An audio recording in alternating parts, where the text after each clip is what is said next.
Y te perdiste la palabra que Dios tenía para ti ayer, tampoco sé mañana qué palabra tiene para ti. Y espero que no te la pierdas, pero algo que sí sé es que hoy Dios tiene una palabra para ti. Hoy el Señor tiene un mensaje para ti. Hoy el Señor nos reunió, te convocó, te inspiró a venir, porque a lo mejor algunos dijeron, no, es un domingo, parece que va a llover a los tiempos, mejor me quedo en la casa, me voy a mojar. Pero estás aquí a la final, por algo el Señor te trajo. Y nada pasa por coincidencia, ¿no es cierto? Dios tiene planes, Dios tiene propósitos en todo. Y hoy tiene una palabra para darte, para dar a la iglesia, y tiene que ver con construcción. Vamos a hablar de construir con la palabra de Dios. Vamos a hablar de cómo edificar, de cómo levantar cosas que perduren.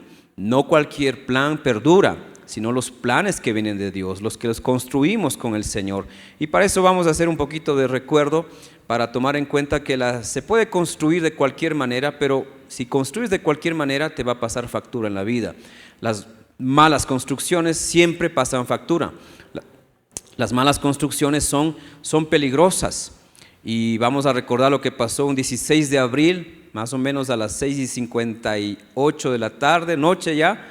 ¿Usted recuerda dónde estaba ese día? Quizás no recuerda si le digo 16 de abril, 6:58, pero si le digo terremoto del 2016, entonces ahí sí nos recordamos.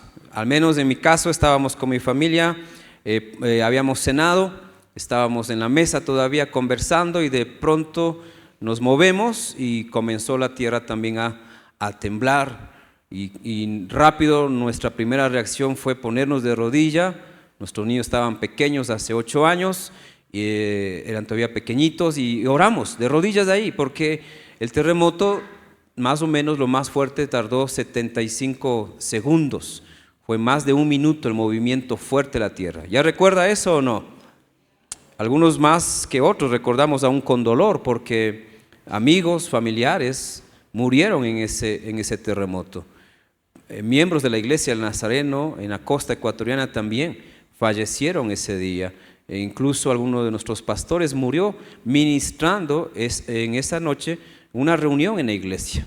En un momento como este, estaba él predicando, estaban reunidos en la iglesia y de pronto les cayó el techo, les cayó la estructura y obviamente pagó en cierta manera el precio de la fe, de servir al Señor y estar listos a donde el Señor nos encuentre. Hay que estar siempre listos. No es para meterles miedo, pero usted debe siempre estar listo. ¿Está listo para encontrarse con el Señor en esta vida y en el más allá? Pilas con eso, como dicen los muchachos, pilas, porque nadie sabe cuándo nos toca partir. Pero en el 2016 ese terremoto pues nos sacudió no solamente como país en el aspecto económico, social, sino también en el aspecto espiritual, el aspecto emocional. Nos hizo recuerdo, como cualquier fenómeno natural, que nosotros somos pequeños. ¿Qué podemos hacer en situaciones como esas? Si hoy mismo tuviésemos otro de esos terremotos de 7.8, si no estoy mal, en escala de Richter, pues estaríamos asustados. Estaríamos otra vez conmocionados y cayendo en conciencia que somos tan pequeños, pero que Dios nos cuida de una manera extraordinaria. Así como los terremotos nos pueden hacer asustar, estremecer, también nos recuerdan que más grande es nuestro Dios que cualquier problema, que cualquier dificultad. En ese terremoto fallecieron alrededor de 671 personas, tomé datos de varias páginas. No hay datos exactos en todas, pero tomé páginas oficiales. 671 personas murieron, 6.274 resultaron heridas y casi 70.000 viviendas fueron directamente afectadas. Unas, como la imagen de la introducción del primer punto de este sermón, es real. Esa fue una de las edificaciones que cayó ese día y varias de esas, usted recordará las noticias, cómo comenzaron a salir a la luz, cómo se asentaron muchos edificios, casas pequeñas inclusive, y entonces todo era un cuadro de horror, ¿no es cierto? Y como país fuimos sacudidos y pues hasta ahora lo recordamos algunos, pensar que tantas personas murieron, tantos heridos y tantas viviendas. ¿Y por qué pasó en especial con las viviendas? Porque se comprobó que no eran viviendas bien hechas. Las malas construcciones son peligrosas. No podemos evitar un terremoto, pero sí podemos construir casas, edificios que soporten. Pero, tristemente, como país, por muchos años hemos venido a una cultura de construir como quiera, al punto que hoy en día hay tantos memes en las redes sociales que uno a veces se ríe, pero también se preocupa. ¿Cómo es que la gente puede construir algo que se ve mal, ¿no? De entrada se ve mal. Así que yo puse dos imágenes de memes ahí, quizás usted ha visto más, sobre todo ahora con las redes sociales. No sé si está pasando, estoy mirando acá, pero no sé si está pasando arriba. Ok, listo, porque acá tengo congelada la imagen. Entonces quizás no se aprecia bien, pero también hoy se ve construcciones extrañas, como la que tenemos en un lado de la imagen, ¿no? Una construcción que está más para abajo que vertical, ¿no? Y construimos y a veces nos pasa, en nuestros barrios tenemos vecinos que hacen media aguas, entendemos, ¿no es cierto? Cuartitos, y lo hacen de una manera que uno dice, ¿cómo vivirán ahí? O algunos que construyen y se olvidan de poner las gradas y luego tienen que estar pensando cómo poner las gradas. Cuando se construye mal, cuando no hay un plan y cuando no hay buenos materiales, pues tarde que temprano hay una tragedia, por un pequeño temblor como por un gran terremoto. De ahí que los que construimos en la vida, literalmente hemos construido algo, una casa, hemos edificado una propiedad, le metemos ganas, le ponemos compromiso, ¿no es cierto? Es más, algunos no contratamos en sí todo el proceso de construcción bajo la guía de un arquitecto, sino que buscamos un maestro de experiencia y hacemos una combinación ahí de conocimientos aún para ahorrarnos, pero eso no debería sacrificar la calidad. En el terremoto del 2016 varias edificaciones estaban hechas con poco fundamento primeramente. Otros tenían columnas donde el hierro era lo último, casi no se veía, o varillas demasiado delgadas, y otras que estaban hechas inclusive con material de cemento, hormigón, pero con arena de la playa. Entonces, obviamente, aunque les costó mucho levantar esas edificaciones, aunque les costó dinero, años de trabajo, préstamos y todo lo demás, eran construcciones que no iban a soportar un terremoto como eso. La vida es también una obra en construcción, y por eso el Señor te va a enseñar a construir con su palabra, porque así como lo del terremoto y como en cualquier otra parte del mundo, cuando no hay buenas construcciones y hay un temblor, un movimiento sísmico, esa construcción puede venirse al piso. También nuestra vida se puede venir al piso. Se puede venir al piso nuestra vida, y quizás hoy estás en el piso.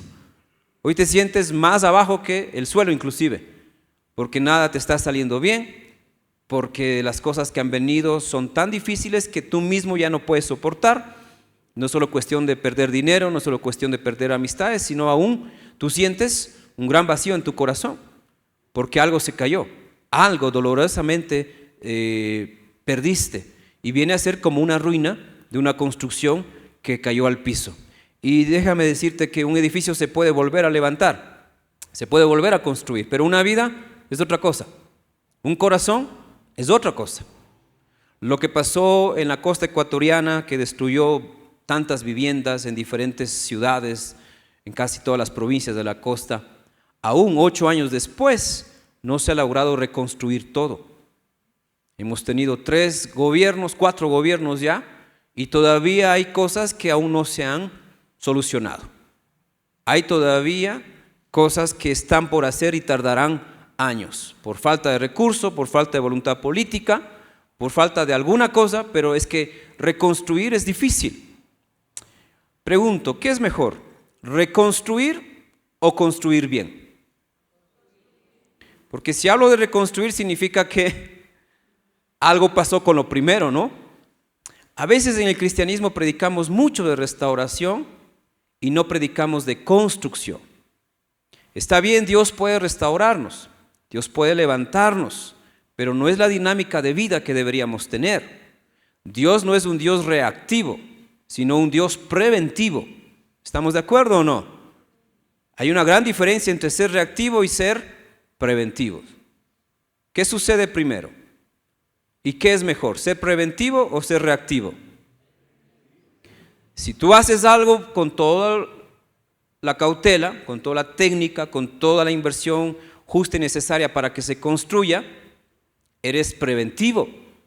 Pero si tú dices, pongámosle nomás los bloques ahí cruzados, 5 columnas, ahorrémonos el material, bajémosle un poquito el material, menos cemento y más arena, y te ahorras un dinero, haces más rápido, pero si viene un sismo solamente de 4 grados para arriba, puede haber una gran tragedia en eso que te tomó años, pero sacrificaste calidad.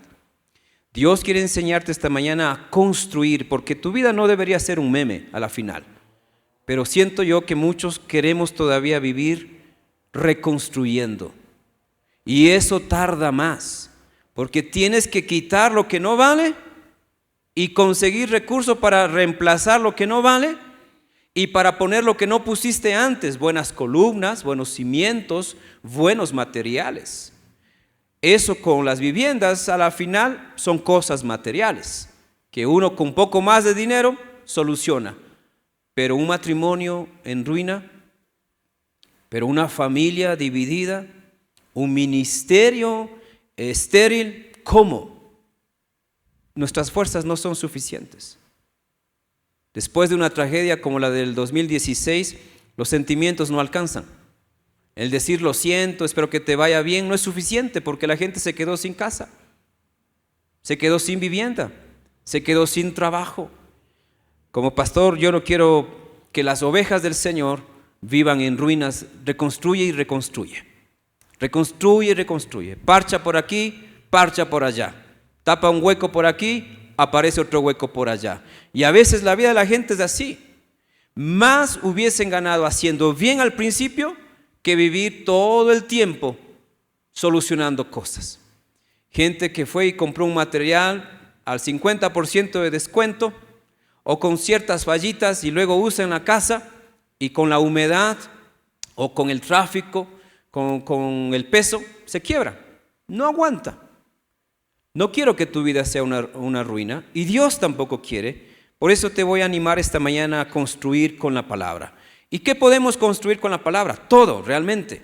La palabra nos fue dada para construir, porque la vida es un proceso que vamos desarrollando día a día. Y voy a hablar al menos de 3 cosas importantes en la vida que debe construir bien. Número 1, construir bien una familia. Una familia no se construye simplemente porque hay un hombre y una mujer que se aman y se quieren. El amor es bueno, pero no alcanza. Para construir una familia necesitamos decidir con quién la voy a construir. Y ese con quién no es primero quién es mi esposo o mi esposa, quién va a ser, sino si Dios va a estar o no en el asunto. Hay muchos que construyen familia simplemente porque dicen ya tengo 30 años y no tengo hijos, voy a buscar con quién tener hijos.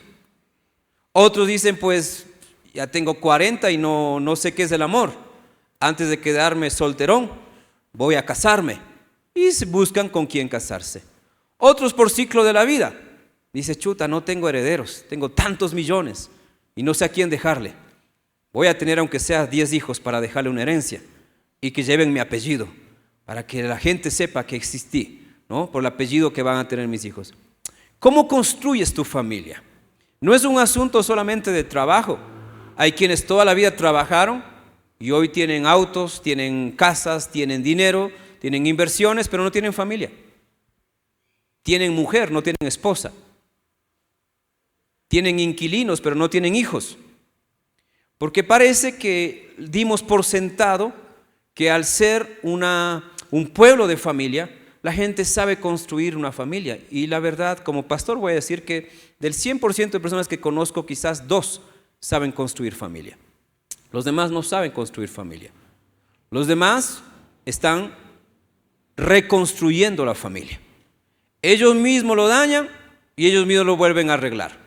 Y en el intento de arreglar le pasa lo típico de un buen ecuatoriano cuando se compra un mueble, algo que necesita ser ensamblado en casa y hay instrucciones y uno se ahorra de leer el manual y simplemente arma como bien le parece. Y a la final nos sobran tablas, nos sobran tornillos, nos sobran algunas piezas que uno dice de gana ponen esto. Y después con el uso uno se da cuenta que era un refuerzo o era algo que se debió haber puesto en vez de otro, se leyó mal o se interpretó mal el momento, el tornillo era el más largo, no el más corto. Hermanos, construir una familia es muy delicado porque están en juego corazones, están en juego sentimientos, está en juego el futuro de esa persona. Tener hijos no es cuestión solamente de desearnos como pareja y tú me amas, yo te amo, ok, tengamos hijos, ya. No, porque los que así tienen hijos, luego las responsabilidades se le aumentan, se cambian las dinámicas de vida y luego están más estresados. Con hijos, pero estresados. Cuando la verdad, los hijos son herencia del Señor, y eso significa que son bendición, no deberían estresarnos. Para eso hay que planear bien.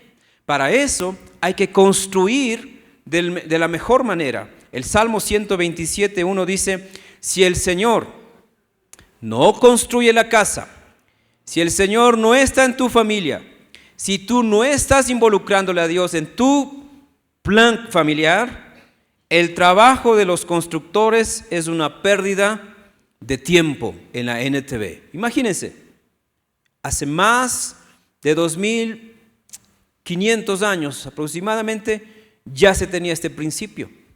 Si el Señor, si Jehová no construye la casa, todos nuestros esfuerzos son en vano. Y aunque sabemos de eso algunos, en la práctica no se evidencia.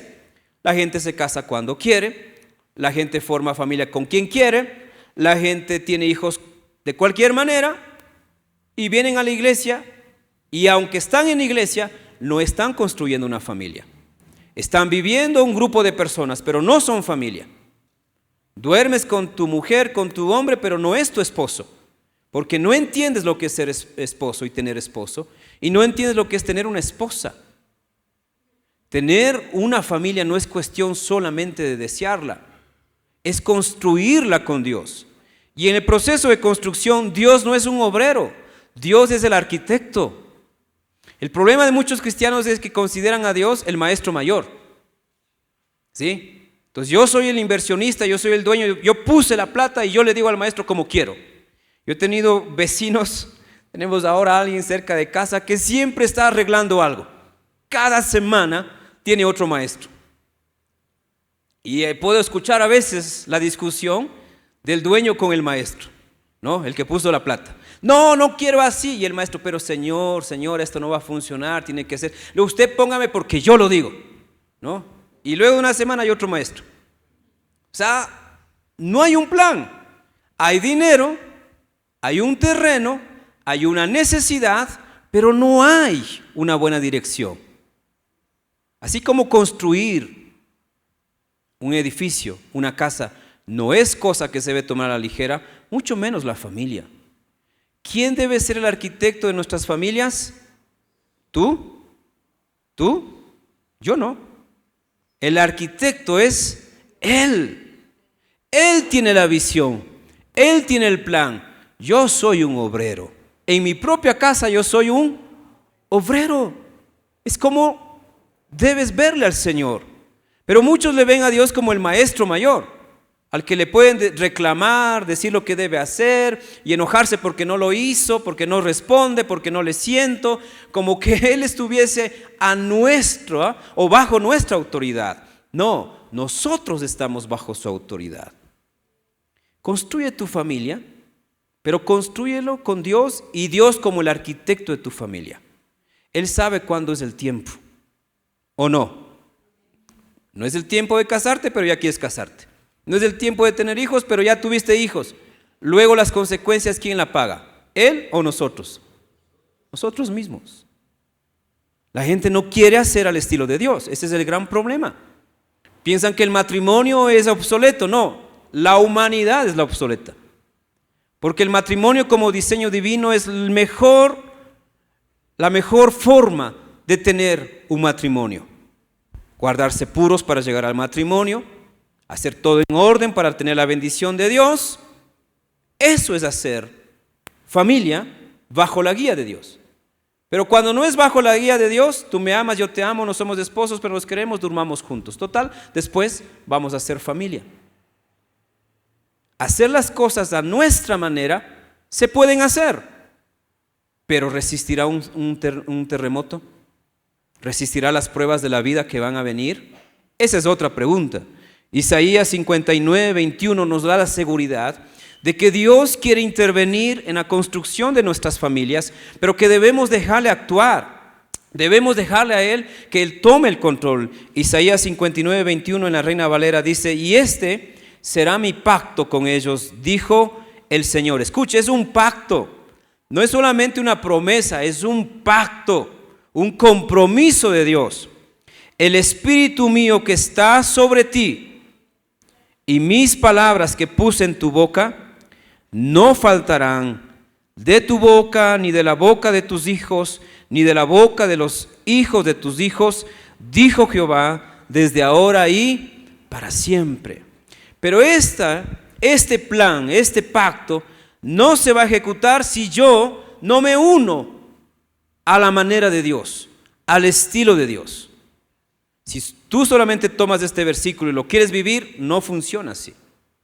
Porque la palabra nos fue dada para construir, pero bajo la estrategia de Dios, el modelo de Dios, los tiempos de Dios, sobre todo los propósitos de Dios. Porque tener familia tampoco es tener una familia en paz, es tener una familia con propósito. Hay familias que están siempre en paz, no se pelean, se respetan, se apoyan, pero no tienen propósito. Es decir, no saben para qué viven. Los hijos ni saben para qué. Tienen comida, están más gordos que los abuelos, tienen todo, videojuegos, celulares, plataformas de streaming, muchas cosas, pero no tienen propósito. Cuando Dios está en tu familia hay un propósito. Tú descubres el propósito de tu familia. Lo que está diciendo Isaías 59, 21 es: mira, déjame ser el constructor de tu familia y cumpliré lo que dije en este pasaje. El Espíritu Santo, no tu espíritu, sino el Espíritu Santo, que está ahora cerca de ti, sobre ti, y mis palabras, la Escritura, no faltarán primeramente en ti, y no faltarán en tus hijos, y por no faltar en ti y en tus hijos, tampoco faltarán en tus nietos.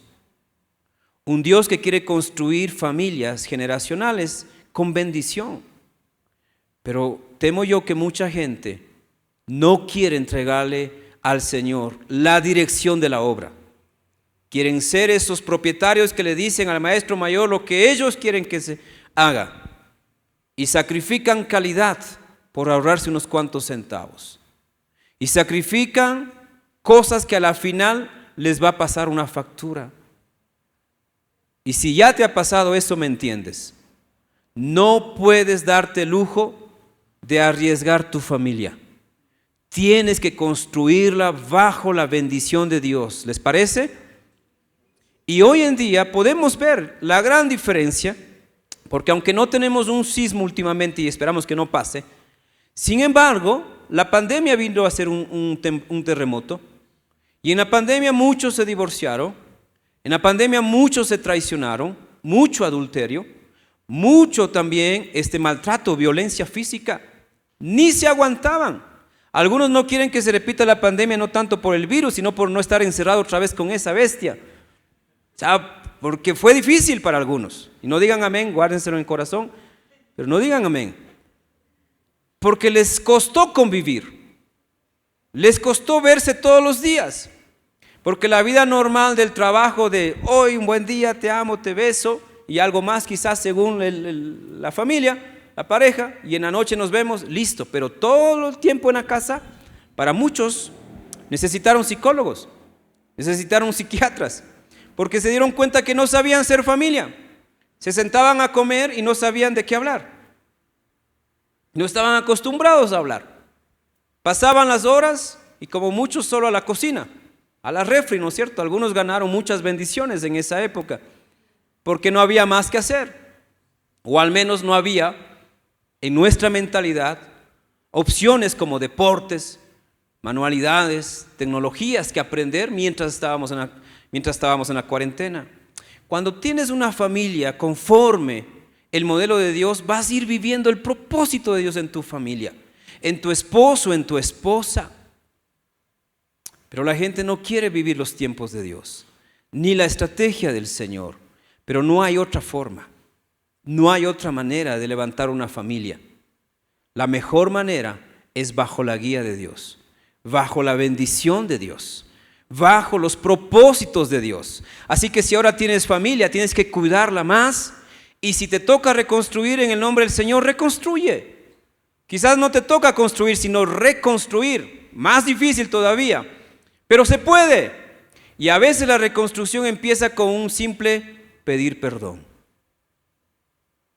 No es más dinero lo que necesitas, es más humildad. No es más amor muchas veces lo que necesitas, sino más obediencia a la palabra. Porque hay parejas que se aman, al menos cuando están bien, la cama y la sala les queda corta. Quisieran vivir en el huerto del Edén ellos, pero cuando están mal, ni el infierno les calza. ¿Por qué? Porque viven esos extremos polares de que están bien una temporada y están mal al siguiente día. Cuando construyes una familia, es más fácil que reconstruir, pero si te toca reconstruir, empieza haciendo lo que tengas que hacer. Quizás no es solamente pedir perdón, sino cambiar hábitos. Hay familias donde todo es cuestión de un hábito, nada más.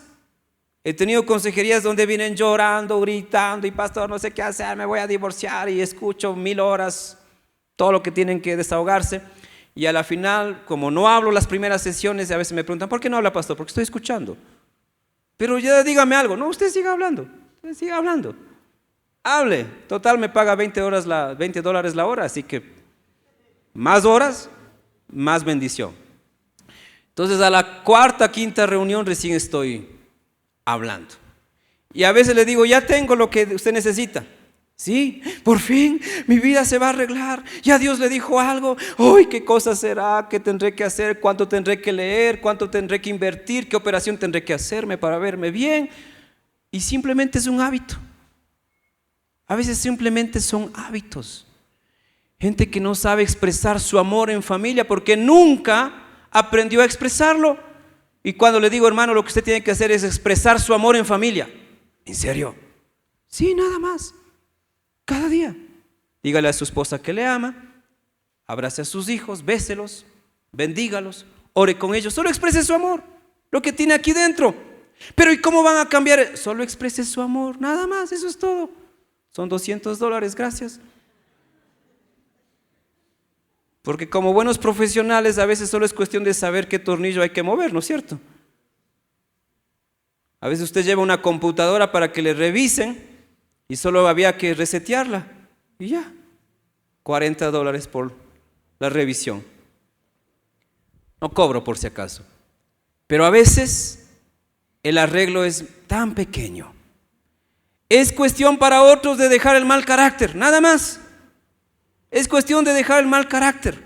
Solo eso, pastor. Sí, usted no está endemoniado, pero yo siento que mi esposa sí. No, usted es de mal carácter. Pastor, jamás yo de mal carácter. Otra sesión más, otros $20 más para aumentar la cuenta. Y la solución es dejar el mal carácter. Porque amas a tu familia, quieres lo mejor para tu familia, tienes un buen trabajo, te importa tu familia, pero eres mal carácter. Te enojas por nada, por lo mínimo.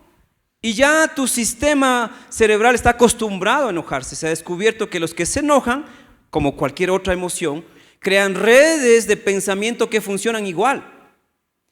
Escúcheme, cuando somos niños comenzamos a desarrollar redes cerebrales. Redes cerebrales del amor, redes cerebrales de la familia y así, sucesivamente. Y conforme pasa el tiempo, esas redes cerebrales se hacen más fuertes. Por eso se vuelve un patrón, una conducta. ¿Por qué un niño hace berrinches? Porque el primer berrinche que le dejamos de hacer o que hizo, no intervenimos bien. Al primer berrinche había que llevarle a la guillotina, ponerle la cabeza, bajar el hacha y solucionar el problema. Pero como no hicimos eso, y dijimos, cuando sea adulto decidirá, como la psicología moderna, que él decida ser lo que quiera ser. Entonces, como al primer berrinche no actuamos, ¿qué pasó? Se volvió un patrón. Y así llega ese niño a los 20 años a casarse, haciendo berrinches. Y así llega a un pastor que un día le hace hablar por 1000 horas y un día le da la solución tan sencilla: deja tu mal carácter. 40 años de vivir con mal carácter y no lo quieres dejar, porque no puedes dejarlo. Necesita ser transformado tu corazón, porque ya se creó un patrón que aún tu estómago necesita sentir la ira. Hay gente que se enoja por deporte, o sea, no es por mal genio, ya es deporte, o sea, ya es parte de su vida. Y quiere sentir la adrenalina del momento. O sea, busca con qué enojarse.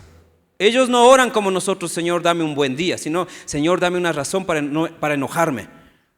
Señor, hoy dame un enojo santo con alguien. Porque buscan enojarse, porque el cuerpo está adicto a esa sustancia química que le hace sentir que está vivo. Algunos se enojan para sentirse que están vivos, porque ya se volvió un patrón y ya necesitan no solamente un pastor, sino un psiquiatra, muchas veces. Porque ya sobrepasa lo que tú puedes manipular o gestionar de tus emociones.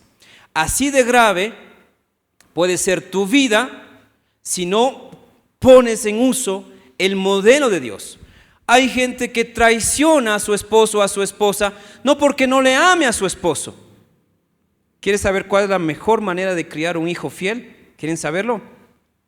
Hay una técnica muy sencilla para criar un hijo fiel o una hija fiel. Al menos que a usted le guste que le traicionen, no le va a interesar esto. ¿Le gusta que le sean fiel a usted o no? ¿O le da igual? Como, está bien, con que no le conozca, con que no me diga cómo se llama. Hay una forma muy sencilla de poner un principio de fidelidad en nuestros hijos. ¿Cómo lo hacemos? Cuando son pequeños, triste para los que no tienen hijos pequeños, pero hagan con los nietos. Cuando sean pequeños, enséñenles a cuidar las cosas. Ningún juguete se desecha. Ninguna ropa se menosprecia. Ningún accesorio se deja en cualquier lugar. Cuando tu niño entiende que hay que cuidar las cosas, también va a entender que hay que cuidar a las personas. Y cuando el niño que no reemplaza el juguete porque ya está despintado, sino que le cuida hasta que ya no puede, por eso muchos que venimos de años pasados y de lugares humildes, que aprendimos a cuidar nuestros juguetes, tenemos otra mentalidad de la vida. Yo jugué con piedras. Yo no tuve carritos, yo tuve piedras. Y buscaba piedras de diferentes colores para tener autos de diferentes colores. Miren qué inteligente. Tenía hasta maderitas que eran autos. Y eran mis juguetes. Y mi sección de juguetes en la casa estaba organizado. Mi mamá me enseñó a organizar. Entonces desde pequeño me enseñó a cuidar. Pero hoy vivimos en una sociedad de reemplazar. Si algo no te gusta, deséchalo. Así mismo es el esposo o la esposa. No te gusta, ya estás gordo y feo, chao. Ya tienes 40 años, te cambio por 2 de 20, listo. Porque aprendimos tristemente en la vida muchos a reemplazar, a desechar. Los que cuidamos la ropa hasta el último día que se podía vestir. ¿Ha tenido ropas así? Que vienen pero años. O sea, ya hasta le da miedo lavar porque si le estira un poquito, ¿no es cierto? ¿Ha llegado a ese punto o no? Los que han llegado a ese punto me entienden, pero otros apenas tienen un descolorido, por ahí un hilo zafado, ya hay que comprar. Y lo peor que van al shopping a comprar, lo que pueden comprar en Ipiales, 5 piezas pagan por una en un shopping. Y así mismo va a ser sus sentimientos. El principio de cuidar tiene que ver con fidelidad. No soluciona todo esto que estoy hablando, pero ya te enrumba como persona. Así que a tu hijo hazle usar las cosas hasta que realmente ya no funcione. Y va a entender que hay que cuidar las cosas como hay que cuidar a las personas. Ese niño, esa niña, crecerá cuidando ese juguete que le regalaron y no reemplazando cada año, sino cuidando ese celular que le dio el papi hace 5 años. ese principio lo va a extrapolar y lo va a aplicar cuando ame a alguien. ¿Por qué yo cuidaba mis juguetes? Porque amaba mis juguetes. Porque aunque eran pobres y sencillos, era lo que tenía. Y no era un aferrarse por nada más, sino que era un principio de vida que ahora, cuando yo estudié esto hace 12, 14 años, fue como, con razón. Con razón que no solamente de manera espiritual uno aprende a ser fiel, sino también creando esas redes neurológicas de cuidado, de atención, de reparar. Yo he contado acá que mis zapatos, mi papá me enseñó a zurcir los zapatos. Cuando tenía un roto el zapato, no se desechaba el zapato. ¿Qué se hacía? Se buscaba remendarlo. En algunos casos con hilo, en algunos casos con piezas plásticas, o como en algunos momentos con caucho. Yo tenía algunas zapatillas sobre todo que se rompía la planta. ¿Y qué se hacía? Córrete a buscar unas nuevas Converse. Ni tenía Converse, sino un caucho, una llanta por ahí, un neumático, algo de caucho. Había que recortarla, había que conseguir solución, pegamento, cemento de contacto y hacer un mini trabajo en la casa. Todo un día para remendar un zapato. Y mientras estaba remendando, estaba sin zapato, obviamente, sin poder hacer mucho, pero cuidando el zapato hasta dejarlo bien. La fidelidad es similar. ¿Te va mal en el matrimonio? No la dejas, no la mandas, sino que buscas arreglar. Pero la sociedad ha perdido eso de cuidar sus juguetes, perdió eso de cuidar su ropa y reemplaza. Así que si quieres ser fiel, empieza por cuidar lo que tienes, las cosas no materiales, las cosas materiales que tienes. Y eso poco a poco va a crear un hábito de ti de que puedo, como en el matrimonio, no esperar que el otro sea perfecto, sino yo puedo ayudarle. Yo puedo hacer algo con la guía de Dios para que el matrimonio esté mejor. ¿Qué más podemos construir aparte de la familia? Podemos construir también, era familia, ¿no es cierto? Ministerio. El ministerio es otro de los tesoros que Dios nos da en la vida. Algunos lo tienen, otros no. Algunos construyen familia o reconstruyen familia, pero no construyen un ministerio. El que construye familia es un hombre feliz, pero no completamente feliz. Porque nosotros no fuimos creados solamente para tener familia. ¿Sabía eso? Nosotros no fuimos creados solamente para tener familia. Vamos a tener familia. Dios quiere que tengamos familia, pero más importante aún que la familia es el ministerio. Más importante no para devaluar la familia, sino para poner en orden las prioridades. Jesús mismo fue fiel con su familia, pero a los 30 años salió de casa. ¿Y salió para independizarse? Necesariamente no. Salió para cumplir su ministerio. Fuimos creados para servirle a Dios. Cuando reconstruyes tu familia, pero no construyes un ministerio, está incompleta tu vida. De ahí que hay mucha gente que llenan las iglesias, reciben las bendiciones, escuchan buenos mensajes motivacionales y listo, meta alcanzada. No estás mirando más allá. Dios te creó para tener un propósito, y ese propósito no siempre es tu profesión, no siempre es tu trabajo, no siempre es tu familia. El propósito que Dios tiene para ti es más grande de lo que puedes ver. El propósito que Dios tiene para ti trasciende tu familia. Bendices tu familia, pero no existes solamente para bendecir tu familia. Tú existes para predicar la palabra del Señor, por ejemplo. Aunque tu familia no quiera escuchar la palabra, tú sigues predicando. Porque tu propósito mayor nunca fue tu familia, fue el reino de Dios y sus propósitos. Entonces, así como construye una familia, reconstruyes una familia, también levanta un ministerio. Y hay varios modelos que podríamos citar esta mañana, pero quiero citar dos que se parecen, al menos en la forma de escribir. Saúl o Saulo. De manera escritural solo les diferencia una O, Saúl y Saulo. Pero en años y en propósitos Hay un abismo de diferencia. Del rey Saúl se nos dice en 1 Samuel capítulo 15 versículo 8 al 9, en resumen nada más porque usted puede leer el resto del pasaje, que Saúl fue rey pero desobedeció a Dios.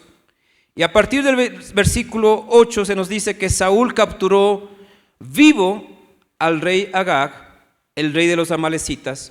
Creo que eso no está en la diapositiva, tiene que leer unos versículos antes. Versículo 8.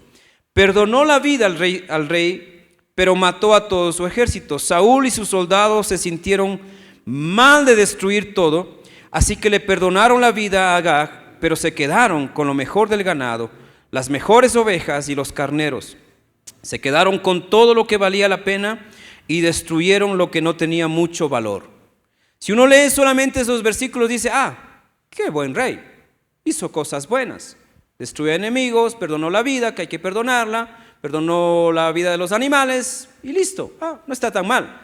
Pero el contexto te va a decir que Dios le dio una orden, tenía que ir con el ejército que eran más de 200,000 personas y arrasar todo.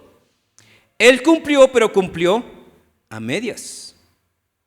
Por eso que construir un ministerio requiere una obediencia, pero no una obediencia a medias. Así, yo no hablo malas palabras, pero de vez en cuando tomo una cervecita. Así, yo no mato a nadie, pero de vez en cuando un amorío por ahí fuera de la casa no está mal si es que no dejo de pasar el dinero para mi familia. Gente que cumple a medias. Cumplir a medias pareciera que no fuera grave. Es muy grave. Es tan grave que te puede pasar lo de Saúl. Y seguimos leyendo donde estamos en 1 Samuel 15, y ahí sí creo que estamos en la diapositiva, versículo 24. Entonces Saúl dijo a Samuel, yo he pecado, porque Samuel vino y le dijo, no, tú no habías obedecido.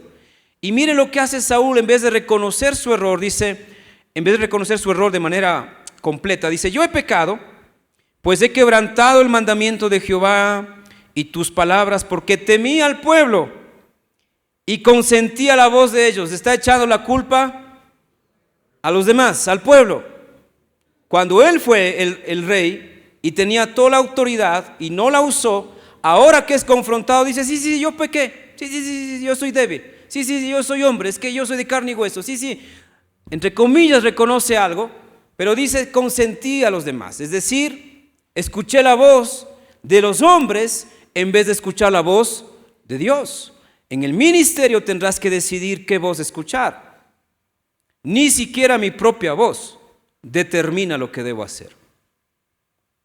Cuando entiendes eso, entonces he entendido que la voz de Dios es la que debo escuchar, aunque la voz de Dios sea contraria a mi propia voz.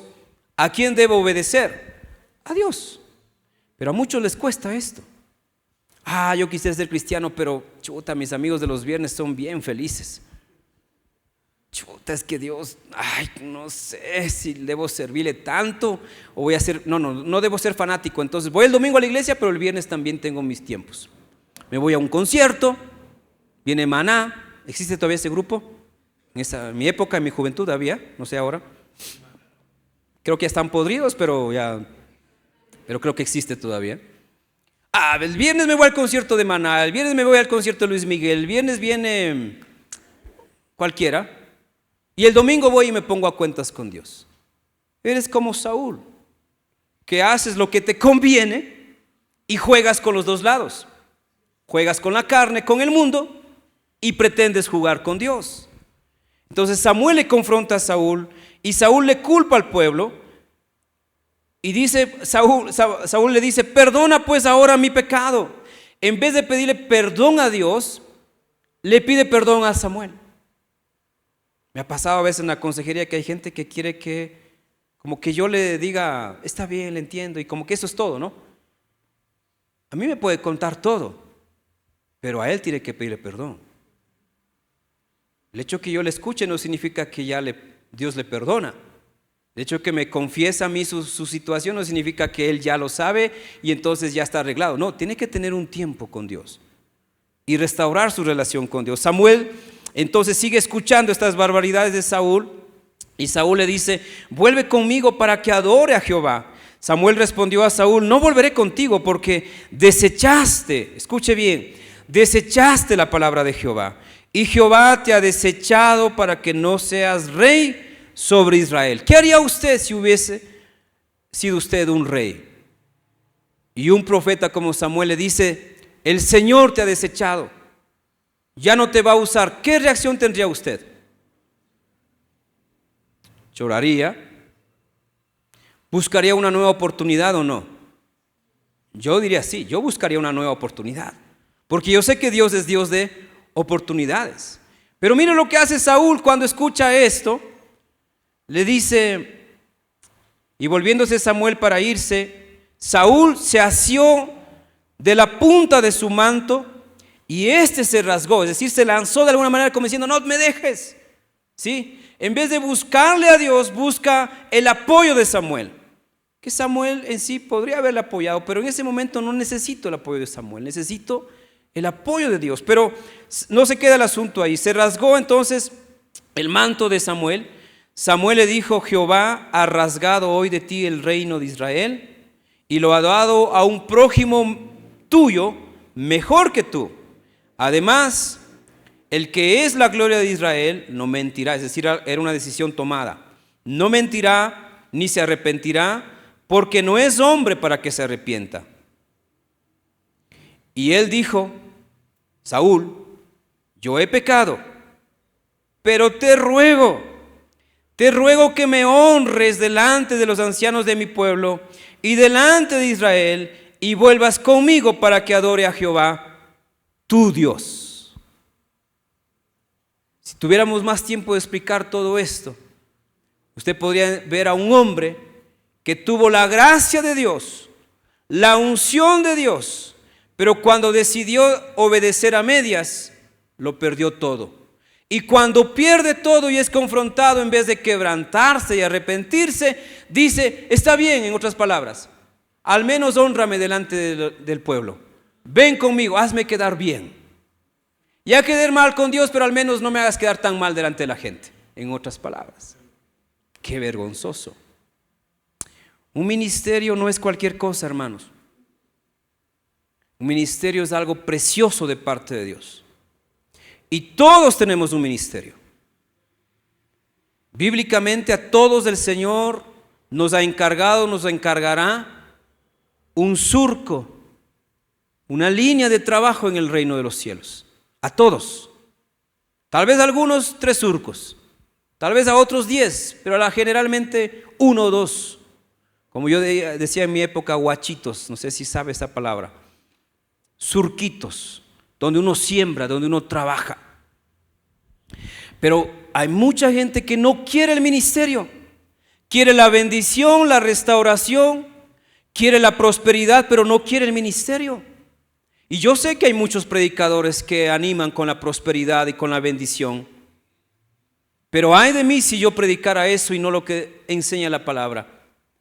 Dios busca tu obediencia total, no a medias, no acomodado, no conforme a lo que me gusta.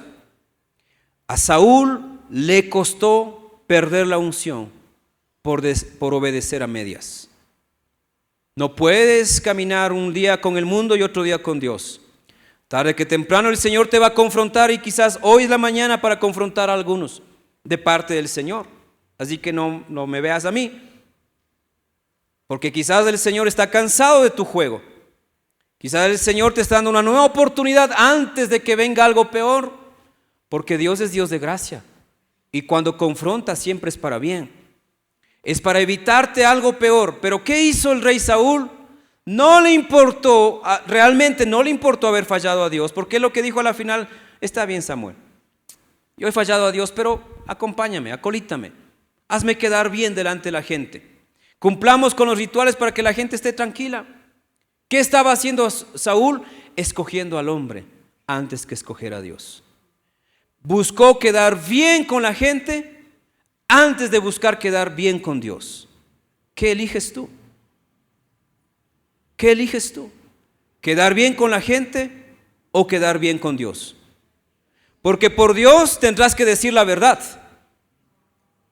Y esa verdad a veces duele o te hace a ti quedar mal.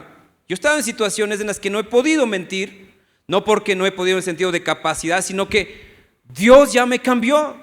Y he estado entre líderes cristianos, donde todo el mundo aplaude algo y soy el único que dice lo contrario. Porque desde hace años yo aprendí a no agradar a los hombres. Y si tengo que decirlo, tengo que decirlo. Les guste o no les guste. Porque yo no estoy aquí en esta vida para que yo le caiga bien a usted. Yo estoy en esta vida para que usted le caiga bien a Dios. Y Dios sea el Señor de su vida. Así que siempre vamos a tener que elegir a quién agradar. ¿Y Saúl cómo terminó? Según 1 Samuel 31:4. Porque el que decide agradarse a sí mismo y agradar a la gente va a terminar mal. 1 Samuel 31:4 dice: entonces dijo Saúl a su escudero. ¿Cuál es el contexto? Hay una guerra con los filisteos. Los filisteos han derrotado a Israel y le están persiguiendo a él y a sus hijos. Acaban de matar a sus 3 hijos varones. Y solo Saúl está todavía con vida. Y junto a él está un soldado, un escudero. A él le dice: saca tu espada y traspásame con ella, para que no vengan estos incircuncisos y me traspasen y me escarnezcan. Mas su escudero no quería, porque tenía gran temor. Entonces tomó Saúl su propia espada y se suicidó. Se echó sobre ella. Construir un ministerio es muy hermoso, pero debes construirlo bien. No debes sacrificar calidad por ganar tiempo. Para construir un ministerio tienes que venir orando toda la vida, ayunando todo el tiempo, estudiando la palabra del Señor a tiempo y fuera de tiempo, enseñando a gente que quiere oír y a gente que no quiere oír, liderando a gente que quiere servir y a gente que no quiere servir, y escuchando los problemas de tantas personas que no son tus problemas, pero tienes que tener una guía de Dios para ministrar todo eso. Tienes que madrugar, no vas a tener feriados. Una de las cosas que a mí me costó fue sacrificar mis feriados en mi juventud. Y un momento en mi vida yo los sacrifiqué a los 21 años. Porque hasta esa época yo estaba ya pastoreando y hasta yo cerraba la iglesia el día de feriado. ¿Sí? O sea, según el presidente, ¿no? El puente, lo que sea, yo cerraba la iglesia. Porque es feriado. Pero usted sabe que acá no cerramos. Porque hace más de 26 años yo sacrifiqué todos mis feriados. Porque un día el Señor me confrontó como a Saúl en un feriado. Casi me ahogo en un río. Era feriado, tenía derecho a disfrutarlo. Sí, claro, tenemos derechos, no hay problema. Eso está escrito también en el manual del ministro. Pero en mi caso, los feriados eran el pretexto para no ministrar, no predicar, cerrar la iglesia como si fuese mi negocio e irme con mi esposa al huerto del Edén, felices y contentos. No le ofendíamos a nadie en sí, no le robábamos a nadie en sí, no tenía hijos, pero estaba fallándole a Dios. Y un día casi me morí en un río y Señor, oraba yo mientras me estaba ahogando, porque literalmente el río me estaba llevando y comencé a tragar agua. Yo sé nadar, pero era un río muy fuerte. Y del punto de partida yo estaba ya no sé a cuántos metros abajo y muy lejos de la otra orilla. Y entonces ahí dije: Señor, porque salió de mi alma, nunca más tomaré un feriado. Dame una nueva oportunidad y seguiré predicando y no tomaré feriados. Y no he tomado feriados. Han pasado tantos años. Y no lo digo con dolor ni tristeza, porque ha sido una huella de cómo le vengo sirviendo al Señor. Así que para levantar un ministerio no es cuestión de tener dones, no es cuestión solamente de tener un llamado, no es cuestión de estudiar en el seminario, no es cuestión solamente de tener la disposición. Tienes que tener el aceite de Dios en tu vida, y el aceite de Dios se lo recibe cada día, no solo los domingos, cada día. Así que los feriados para mí me recuerdan mi compromiso con Dios. Por eso, de una u otra manera, yo he hablado algo del feriado. A veces bromeo con eso. Pero quizás el Señor quiere marcar algo nuevo en tu vida también. Que si vas a servir al Señor, no solamente tendrás que renunciar a tus feriados, tendrás que renunciar a tu propio tiempo personal. No porque Dios quiere que te olvides de ti, sino porque Él va a gestionar tu vida de otra manera. Tendrás que sacrificar tus horas de sueño. Mi primera maestría en el 2016 fue la más dura físicamente, porque todos los exámenes fueron los sábados. Y los sábados aquí eran de oración, y son de oración. Veníamos al templo a las 6 de la mañana. Pero mi trabajo con el centro de convenciones sobre todo, era de eventos los fines de semana. Así que literalmente el viernes noche yo no dormía. Yo venía zombie acá a ministrar la palabra, a orar 1 hora, a coger el carro y volar a dar el examen. Así que llegaba sin comida, sin haber dormido, a dar un examen de maestría, que más o menos cada materia duraba 3 horas más o menos, a mano, porque nuestros exámenes fueron a mano.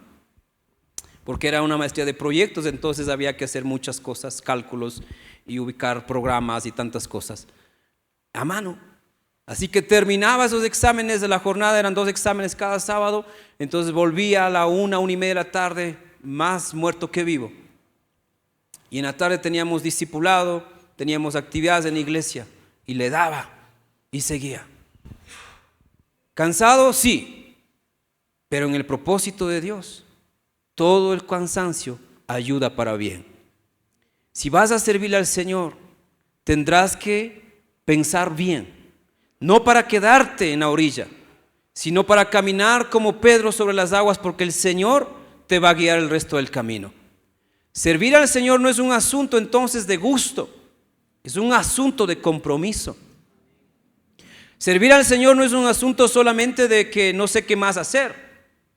En la pandemia nos reinventamos con mi esposa, hicimos nuevas cosas, habíamos tomado la decisión de quedarnos en el país, de no irnos a Estados Unidos, y vino la pandemia y fue como al primer momento como, esto está grave, de gana no nos fuimos a Estados Unidos, estaríamos allá orando por la iglesia de Carcelén, ministrando en otra iglesia, en otro lugar, en otro contexto, pero estaríamos sanos quizás. Estaríamos en otra vida, a lo mejor ahorita estuviese llamando y mandando diciendo, hermano, a quien sea el pastor acá, Pablito, no sé, Franklin, cualquiera, hermano, tengo unos 5,000 que no sé qué hacer, ¿le sirve? Quizás sería otra la situación, pero cuando le sirves al Señor, tendrás que tomar decisiones no guiada por tu sabiduría humana, sino por los propósitos de Dios. Y esos propósitos, al menos en mi caso, muchas veces es perder dinero, humanamente hablando. Siempre Dios me hace escoger lo menos. Siempre el Señor me hace escoger lo que otros no quisieran escoger. Ya funciona así mi relación con el Señor. Cuando hay una nueva oportunidad y surge por ahí $3,000, $2,000 por acá, esto que el otro, yo ya sé que eso no es lo mío. ¿A mí qué me va a dar? Empezar algo nuevo. ¿Qué me va a dar a mí? Subir una cuesta. ¿Qué me va a dar a mí? Esforzarme el doble. ¿Qué me va a dar a mí? Otra cosa. Pero esa es la forma conmigo. Quizás con usted va a ser de bajadita. Quizás con usted va a ser más suave, no sé.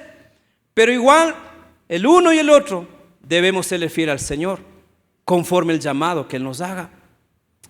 Y yo decía el domingo pasado que hace 2 meses empecé mi 4ª maestría. ¡Qué locura! ¡Qué locura! Ya no iba a estudiar, me iba a preparar para un doctorado otra vez y dije, voy a tomarme un año más y de pronto el Señor hizo algo extraordinario, algo increíble. En cuestión de unos días, en el mes de abril, comenzó todo el proceso. Y me metí mi carpeta, los documentos que me pedían, y cuando metí mi carpeta me dice, por cierto, sabemos dar becas. Y sabemos dar becas según los méritos y estas cosas. ¿Está usted interesado? Bueno, claro. ¿Qué hace usted? Soy pastor. Y cuando uno dice como pastor es como que tienen ganas de colgar el teléfono, como eso no es mucho, ¿no? O no es nada. Entonces, pero orgullosamente soy pastor. ¿Y qué más hace? Soy maestro de español ¿Y qué más hace? Hago de vez en cuando un negocio de estas cosas. Ok, listo, me parece bien. Mándenos su carpeta. Mandé mi carpeta. Valía 10,500 la maestría. Y luego de 15 días, no recibí correos, nada. Dije, chuta, creo que, gracias Señor, no voy a estudiar, por un lado, gracias. Y cuando llegó el correo, aprobado, 75% de beca, y va a pagar de esta manera. ¿Le parece? Como ganguitas semanales de estas bien largas, suavecitas, que a veces uno puede usar para gastarse algo. Así es el Señor. Así es el Señor. Claro, estoy estudiando las noches y un presidente decide cortar la luz las noches, pero bueno, está bien. Con velita le estudiamos, entonces le hacemos. No hay problema. Me salió otro trabajo en este mes. Estoy trabajando 100 horas de profesor, de tutor personal de un misionero. Entonces estoy con la canasta llena, pero estoy estudiando esta maestría. Y cuando pensé que ya eso era todo, Dios tiene otra sorpresa más. Otra de esas cosas que uno dice, Señor, ¿en serio? Solo tengo 24 horas al día, no tengo 40. Pero el Señor es así. Tiempos cuando vas a tener tiempo con la familia, por eso bendita pandemia para mí. Pero también cuando salió la pandemia yo dije, yo sé que viene una temporada fuerte, de mucho trabajo, de mucho esfuerzo. ¿Cómo va tu ministerio? ¿Pensaste que servir a Dios era fácil? No, pero es lo más hermoso. Es lo mejor que puedes ver y vivir. Pero eso requiere mucho esfuerzo, mucho trabajo. Y entonces cuando llegó la beca, le cuento a mi esposa, dije, ¡aprobado! 75% de beca, no puedo creer. Al momento pensé, ¿y por qué no me dieron el 100%? Tal vez, mangos, nada es perfecto. 75%. Y mi esposa, ¿y cómo vamos a pagar? 36 meses a esta cantidad. Título reconocido en Europa, en Estados Unidos y en toda América. Una maestría internacional. No estaba en mis planes. No era algo que pensaba que lo iba a hacer. No, jamás. Pero Dios es así. ¿Y para qué Dios te da esas oportunidades? Para servirle mejor. Para que el ministerio se potencie más. No es por título, no es por conocimiento. Es por una herramienta más para el mismo ministerio. Para quizás lo que te tomaba 2 años de trabajo, ahora lo vas a hacer en 1 año. Para tener herramientas nuevas que a lo mejor a otros les sirve para ganar dinero. A mí no me sirve para ganar dinero. A mí me sirve para ganar almas para el reino de los cielos. ¿Y qué cuesta más? ¿Qué vale más? ¿Dinero o almas? ¿Cómo está tu ministerio? Empiézalo a construir. Claro, yo no recibí mi llamado anoche. Yo recibí mi llamado a los 19 años. Son 27 años, 28 años de un caminar.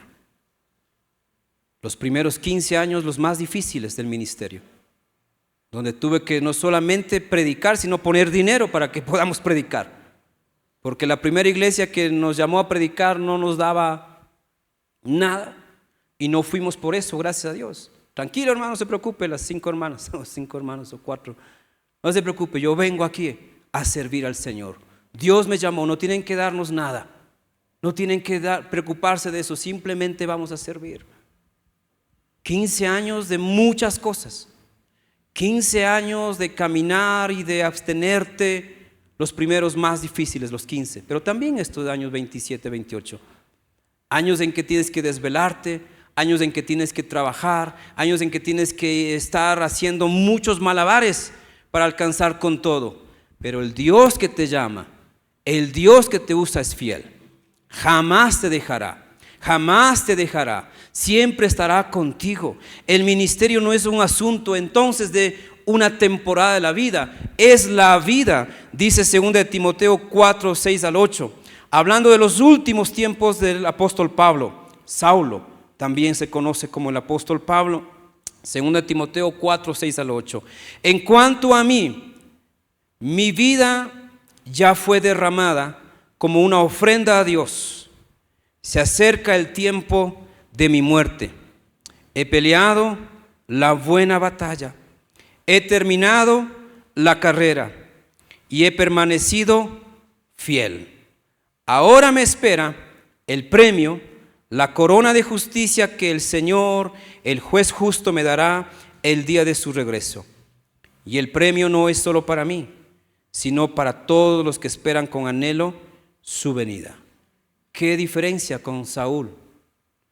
Estas son las palabras de un hombre viejo, de un hombre que está en la cárcel, enfermo, un apóstol de quien conocemos de su doctrina, de sus cartas, de su ministerio, pero que sabe que su vida está terminando.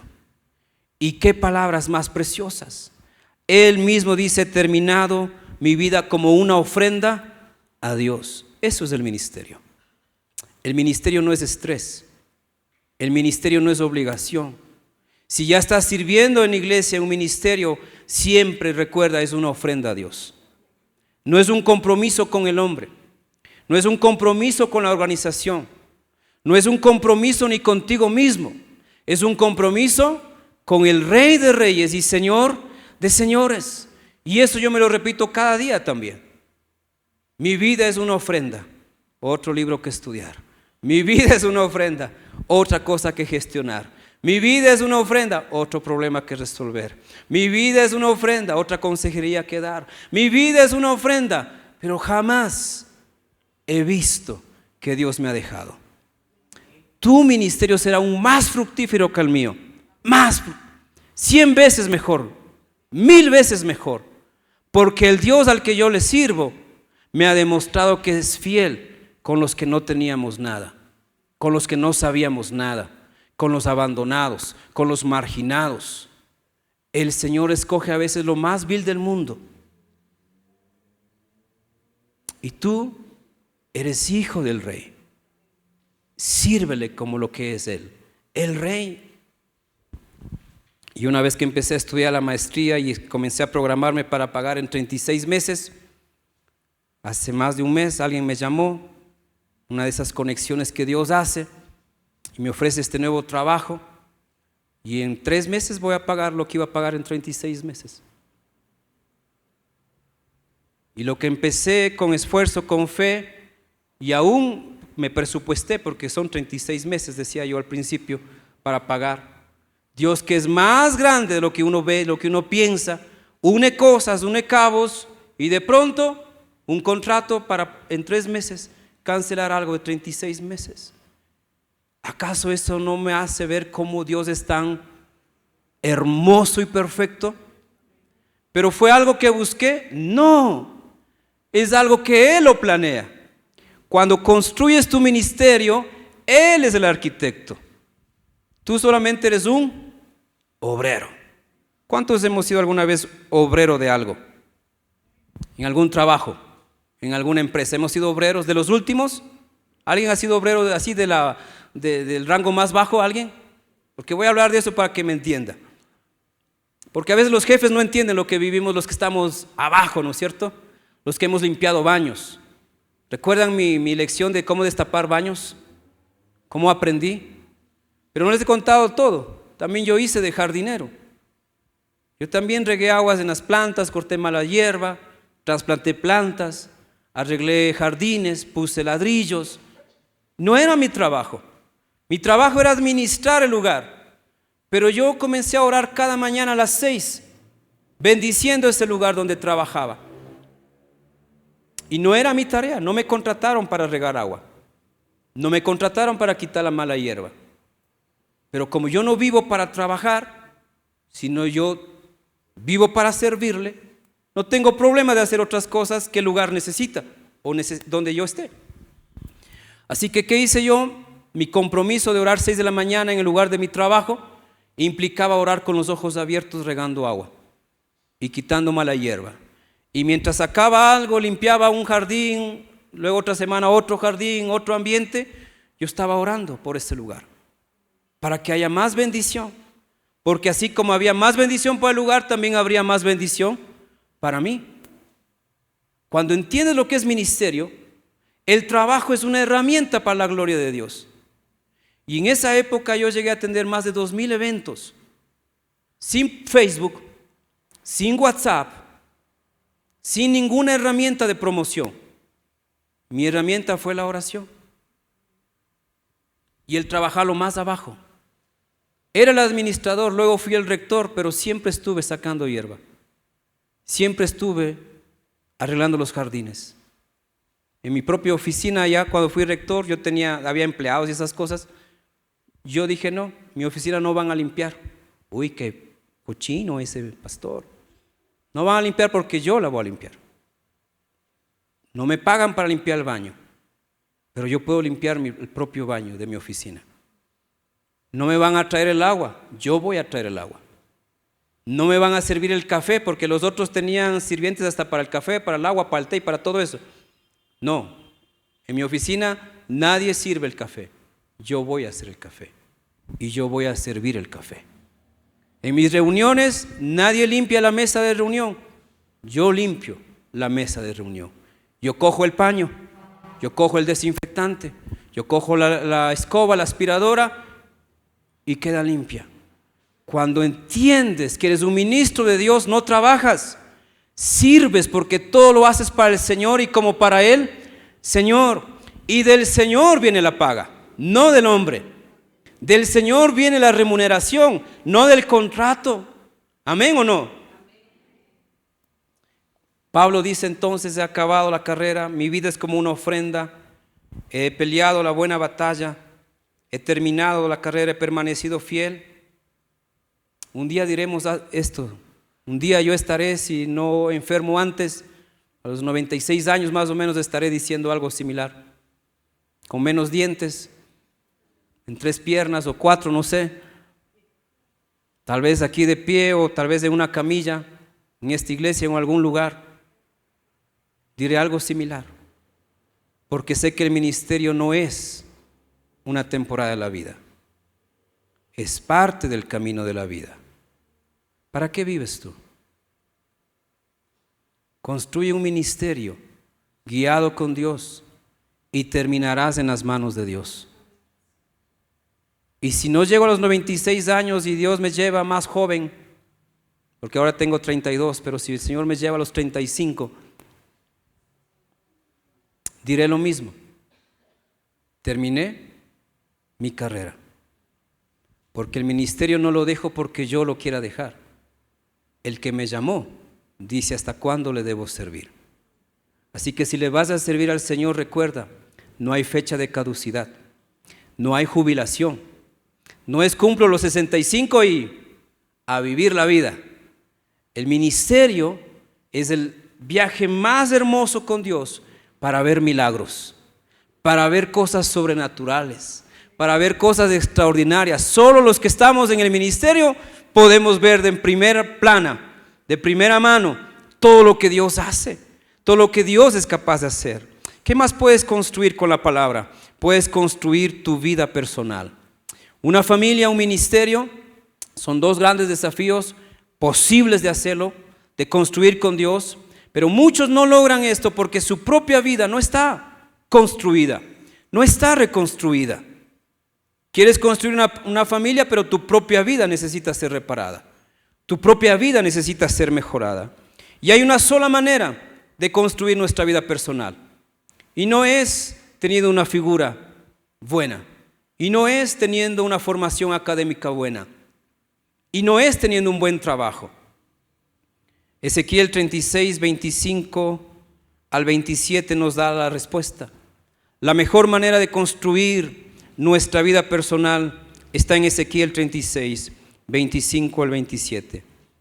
Entonces, derramaré agua pura sobre ustedes y serán limpios de todas sus impurezas.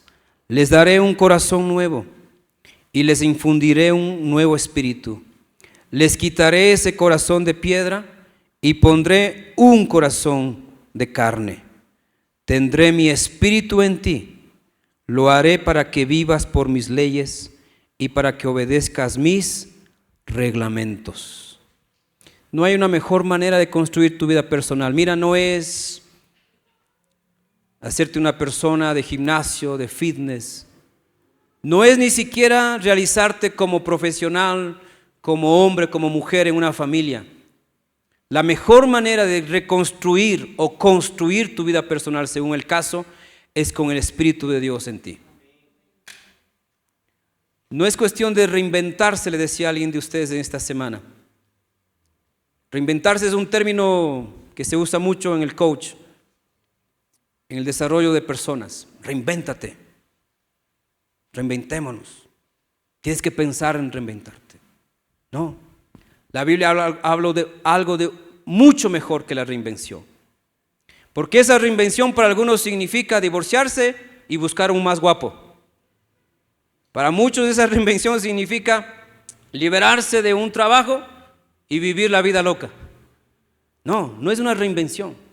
Es una transformación, un trasplante del alma para que tu vida realmente esté firme en el Señor, encaminada en lo que Dios tiene. No necesitas una reinvención solamente. Sí es cierto que tiene su lugar en la profesión, en los pensamientos, en algunos aspectos. Pero lo que necesitas es lo que dice Ezequiel 36, que el Señor derrame agua pura sobre ti y que seas limpio de todas las impurezas. Tú te puedes reinventar, pero sigues siendo el mismo mujeriego de antes. Tú te puedes reinventar y sigues siendo el mismo hombre derrochador de antes. No es una reinvención, es una purificación y con agua limpia que viene solamente de Dios. Les daré un corazón nuevo. No solamente buenos sentimientos, sino un corazón nuevo. Y les infundiré, escuche bien porque esta palabra es profunda. Les infundiré, es similar cuando el Señor creaba a Adán y sopló aliento de vida. Les infundiré un nuevo espíritu, una nueva vida. Nadie puede hacerlo eso por sí mismo. Tú puedes reinventarte en la vida, pero no puedes recibir un nuevo aliento de vida. El Señor lo quiere hacer. Les quitaré ese corazón de piedra y pondré un corazón de carne en el sentido de sensibilidad y en el sentido de vida, un corazón vivo. Porque aún hay muchas gentes en las iglesias que no viven, respiran pero están muertos, caminan pero no saben a dónde van, no tienen ni familia ni ministerio. Pero empieza por reconstruir tu vida y el Señor va a añadir familia y va a añadir ministerio. Les daré un corazón de carne, pondré mi espíritu en ti. Pondré mi espíritu en ti. 3 cosas que podemos construir con Dios. No son imposibles, tomarán su tiempo, pero tú las vas a disfrutar. Una familia, un ministerio y tu propia vida. ¿Estás en un proceso de construcción o reconstrucción? Necesitas la palabra. Porque la palabra es la única que tiene la revelación que necesitamos. Así que en adelante, hermano, lo que estés construyendo, asegúrate de construirlo con Dios. Asegúrate que tienes palabra de Dios para lo que estás haciendo. ¿Por qué estás haciendo esto? No sé. No. Ahora, ¿por qué estás haciendo? Porque el Señor me lo dijo. ¿Cuándo? Tal día, en tal pasaje. ¿Por qué tienes un matrimonio? Porque ella me hizo caso. Porque soy guapo, ¿qué más le quedaba? No tenía de otra. Era el Pepe o yo. Escoge lo más fácil. ¿Por qué tienes matrimonio? Porque el Señor me dijo. ¿Por qué estás estudiando? Porque el Señor me dijo. ¿Por qué estás trabajando? Porque el Señor me dijo. ¿Por qué estás en un ministerio? Porque el Señor me dijo. ¿Por qué tienes la vida que tienes? Porque el Señor me lo dice. Que toda pregunta se responda con la palabra. Eso es tener vida. Eso es estar vivo. Eso es tener propósito, es estar en los planes del Señor. Pero cuando te preguntas o te preguntan y no tienes respuesta con la palabra, significa que no estás yendo en la forma adecuada. Construye tanto con Dios que aun cuando vengan las pruebas y dificultades, lo que el Señor ha levantado siempre va a permanecer. Pero lo que no es de Dios se cae con un temblor, se cae con un sismo. Nos ponemos de pie y oramos. Y bendigo como siempre a cada hermano que nos sigue en Facebook, en YouTube. Gracias por unirse a este tiempo con nuestra iglesia y escuchar la palabra del Señor. Construye tanto como Dios quiera en tu vida. Oramos, Señor.